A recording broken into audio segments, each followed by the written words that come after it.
Matthew chapter 16. The Pharisees and Sadducees came to Jesus and tested him by asking him to show them a sign from heaven. He replied, "When evening comes, you say, 'It will be fair weather, for the sky is red.'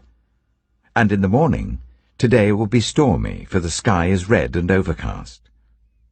You know how to interpret the appearance of the sky, but you cannot interpret the signs of the times.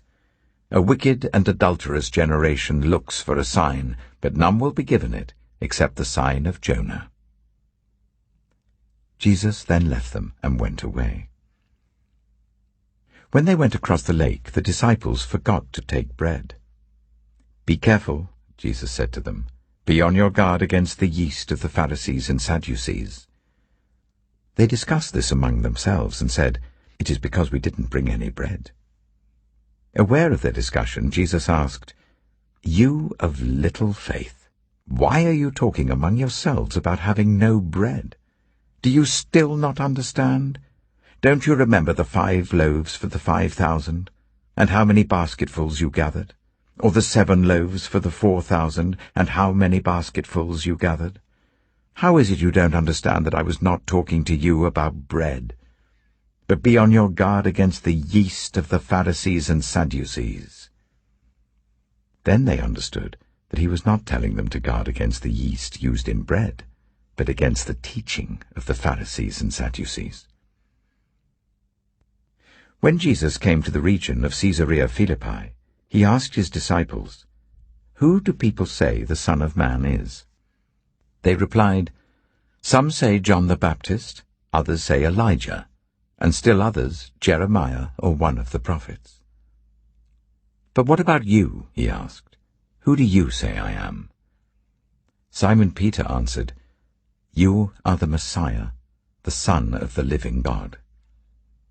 Jesus replied, "Blessed are you, Simon, son of Jonah, for this was not revealed to you by flesh and blood, but by my Father in heaven.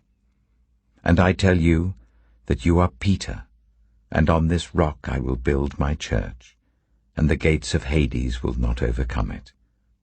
I will give you the keys of the kingdom of heaven. Whatever you bind on earth will be bound in heaven, and whatever you loose on earth will be loosed in heaven." Then he ordered his disciples not to tell anyone that he was the Messiah. From that time on, Jesus began to explain to his disciples that he must go to Jerusalem and suffer many things at the hands of the elders, the chief priests, and the teachers of the law, and that he must be killed, and on the 3rd day be raised to life. Peter took him aside and began to rebuke him. "Never, Lord," he said. "This shall never happen to you."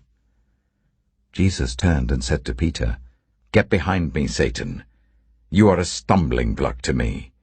You do not have in mind the concerns of God, but merely human concerns." Then Jesus said to his disciples, "Whoever wants to be my disciple must deny themselves and take up their cross and follow me. For whoever wants to save their life will lose it, but whoever loses their life for me will find it. What good will it be for someone to gain the whole world, yet forfeit their soul? Or what can anyone give in exchange for their soul?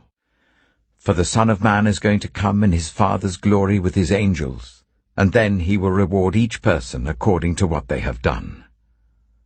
Truly I tell you, some who are standing here will not taste death before they see the Son of Man coming in his kingdom."